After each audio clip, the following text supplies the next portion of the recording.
2025 SLST 19 demo and interview নিয়ে গুরুত্বপূর্ণ update রয়েছে। ভিডিওটা মন দিয়ে দেখো, আশা করি অনেক প্রশ্নের উত্তর পেয়ে যাবে। ডেমো অ্যান্ড ইন্টারভিউ মিলিয়ে 20 মধ্যে টোটাল কত মার্কস পেলে তোমার চাকরিটা কনফার্ম হবে, মানে তোমার নামটা ফাইনাল প্যানেলে থাকবে। আর ফাইনাল প্যানেলে নাম থাকা মানেই তুমি কিন্তু এমপ্যানেল, মানে তোমার চাকরি হয়ে গেল। আর 20 মধ্যে টোটাল কত মার্কস পেলে তোমার নামটা ওয়েটিং লিস্টে চলে যাবে। এবার ওয়েটিং লিস্টে নাম গেলে কি চাকরি হবে না, সেটাও বলবো। তো প্লিজ তোমরা ভিডিওটা মন দিয়ে দেখো। তোমাদের ভেরিফিকেশন কমপ্লিট, 9-10 ভেরিফিকেশন কমপ্লিট হয়ে গেলেই তোমাদের কিন্তু ইন্টারভিউ শুরু হয়ে যাবে। প্রস্তুতি শুরু করে দাও যদি চাকরিটা নিতে চাও। এবার আসি 20 মধ্যে টোটাল কত মার্কস পেলে তোমার নামটা, মানে তোমাদের চাকরিটা কনফার্ম হবে, কত মার্কস তুলতে হবে, এটাই সবচেয়ে বড় প্রশ্ন। দেখো, এখানে একটা কথা মনে রাখবে, সবার ক্ষেত্রে ব্যাপারটা সমান হবে না। কেউ একটু বেশি তুললেও চাকরি হয়তো হবে না, মানে ওয়েটিং লিস্টে নাম চলে যাবে। আবার কেউ তার থেকে কম তুললেও কিন্তু তার চাকরিটা কিন্তু হয়ে যাবে, মানে এমপ্যানেল হয়ে যাবে। এখানে ব্যাপার রয়েছে কেন, কারণ তাদের নাম্বার কিন্তু এখানে বেশি আছে। মানে এই মুহূর্তে 80-র মধ্যে যে কাট অফটা হয়েছে, এখানে অলরেডি বেশি তুলে আছে, এই জন্য ওর ক্ষেত্রে। আর যারা কম মানে যারা লাস্ট কাট অফ প্লাস তোমার একদম মানে সিটের বাইরে আছো, তাদের ব্যাপারটা সমান হবে না। তাহলে কত তুলতে হবে এবার আমি সেটা বলছি। যারা লাস্ট কাট অফ প্লাস সিটের বাইরে আছো, তাদের কিন্তু বেশি নাম্বার তুলতে হবে। তাহলে তাদের বেশি নাম্বার তুলতে হবে। এবার অনেকের প্রশ্ন, চাকরি কি হবে? অবশ্যই হবে। যদি তুমি ভালো ইন্টারভিউ ডেমো দিতে পারো, অবশ্যই তুমি চাকরি পাবে। এখন তুমি সিটের বাইরে আছো, ভালো ইন্টারভিউ দিবে তো ওই সিটের মধ্যে চলে আসবে। অনেকের প্রশ্ন, যারা সিটের মধ্যে আছে, মানে কাট অফের থেকে বেশি নাম্বার পেয়েছে, সিটের মধ্যে আছে, তারাই থাকবে। তারা যে সবাই ভালো ইন্টারভিউ দিবে এটা তো কোনো গ্যারেন্টি নেই। আবার যারা যে সিটের বাইরে আছে, তারা যে খারাপ ইন্টারভিউ দেবে, এটাও তো গ্যারেন্টি নেই, তাই না?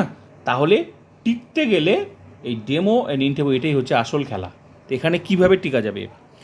যারা লাস্ট কাট অফ প্লাস সিটের বাইরে আছো, তোমাদের টার্গেট, আমার যা মনে হচ্ছে সব সাবজেক্টের ক্ষেত্রে আমি বলছি, 18 থেকে 19 যদি তোমার টার্গেট থাকে, তুলতে পারো 18 থেকে 19।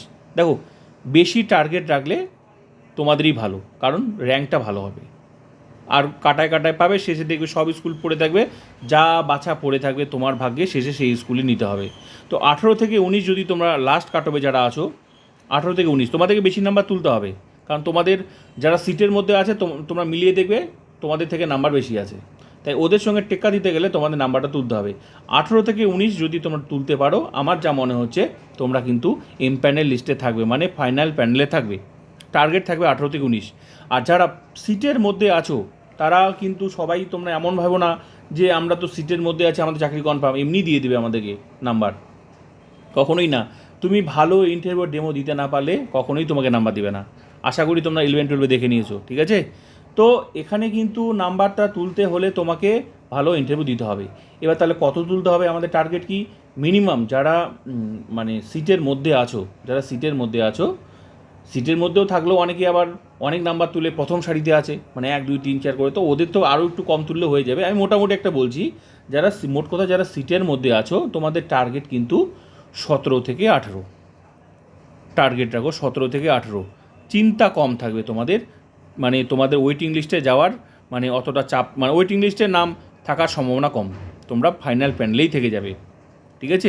17 থেকে 18 টার্গেট রাখো যারা ফাইনাল প্যানেলে আছো, মানে তোমার মানে এই মুহূর্তে যারা কাট অফের মধ্যে আছো, মানে একদম কাট অফের থেকে একটু বেশি আছো বা মধ্যেই আছো আর কি, সিট প্লাস মানে তোমার সিট অনুযায়ী প্লাস তোমার মানে কাট অফের থেকে বেশি নাম্বারে আছে।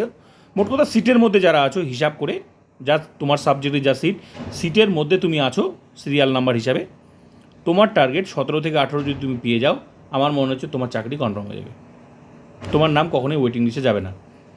আর যারা সাবজেক্ট সিটের বাইরে প্লাস তোমার কি বলে সিটের বাইরে আছো প্লাস লাস্ট কাট অফে আছো, তোমাদের কিন্তু টার্গেট ওদের মানে যারা সিটের মধ্যে আছে তাদের থেকে বেশি নাম্বার তুলতেই হবে এটা।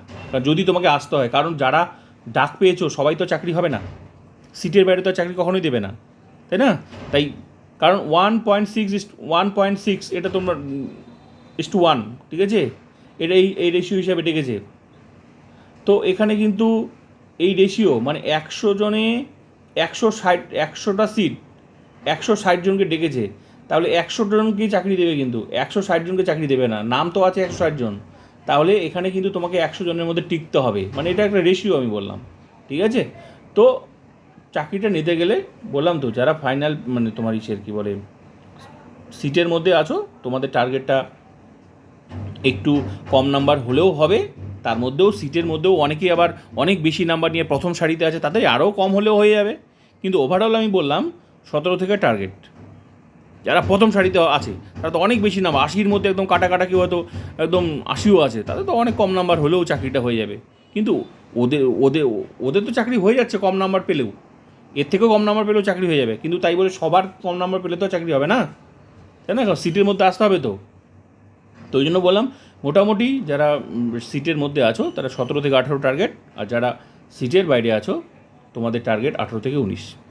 এবার এর মধ্যে অনেকের আছে যে সবাই কিন্তু ভালো ইন্টারভিউ দিবে না, তো যারা ভালো ইন্টারভিউ দিবে না তারা ওয়েটিং লিস্টে চলে যাবে, আর যারা ভালো ইন্টারভিউ দিবে তারা সিটের মধ্যে চলে আসবে। এই হচ্ছে আসল গল্প। তার মধ্যেও যদি কারো নাম ওয়েটিং লিস্টে থেকে যায়, চিন্তার কোনো কারণ নেই। 9, 10, 11, 12, 9, 10, 11, 12-এ সেম ক্যান্ডিডেট আছে। 11, 12 যারা চাকরি পেয়েছে তারা কখনোই 9, 10-এ যাবে না। তোমার চাকরির সম্ভাবনা ততক্ষণ পর্যন্ত আছে যতক্ষণ না সে জয়েন করে। আর যারা 11, 12-এ চাকরি পেয়েছে তারা 9, 10-এ গেলেও, মানে ভেরিফিকেশন ইন্টারভিউতে গেলেও, তারা কিন্তু শেষ পর্যন্ত জয়েন করবে না, কারণ বেতনটা এখানে বেশি। আর তারা জয়েন যদি না করে, তোমার নাম ওয়েটিং লিস্টে থাকলেও তোমার কিন্তু 11, 12-এর থেকেও বেশি সম্ভাবনা চাকরি পাওয়ার। তাই চিন্তার কোনো কারণেই একদম ডেমো আর ইন্টারভিউর জন্য প্রস্তুতি শুরু করে দাও। ডেমোর জন্য 3-4টা টপিক সিলেক্ট করো, আর ইন্টারভিউর জন্য পুরো আবার নতুন করে পুরো সিলেবাসটা খুঁটিয়ে পড়ো। 100% চাকরি হবে। 3-4টা ডেমো কেন বললাম? কারণ তুমি যখন ডেমো কারণ বেশিরভাগ মানে ইন্টারভিউ বোর্ডে কিন্তু শুরুতেই ডেমো হয়, ঠিক আছে? তো ডেমো যেটার উপর তুমি ডেমো দেবে সেটা থেকেই প্রশ্ন শুরু করে দেবে এক্সপার্টরা।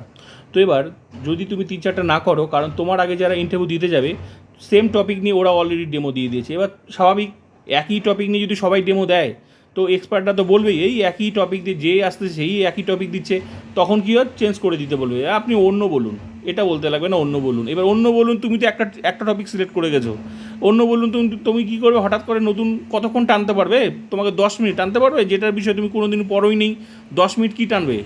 আর এমন প্রশ্ন করবে ওই ডেমোর উপরে, তুমি তো যেটাই তুমি বলবে না পড়ে গেলে তুমি তো মুশকিল পড়ে যাবে না, তো ভালো ইন্টারভিউ দিতে পারবে না, তো হাতছাড়া হয়ে যাবে চাকরি কিন্তু। এই জন্য বললাম 3-4টা ডেমো খুঁটিয়ে পড়ো গভীরতা গিয়ে, যাতে যে ডেমোর উপরেই কিন্তু বেশিরভাগ প্রশ্ন হয়।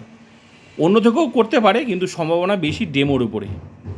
অবশ্যই গোটা সাবজেক্টটা পড়বে, কিন্তু বেশিরভাগ কিন্তু ডেমো দিয়েই শুরু হয়।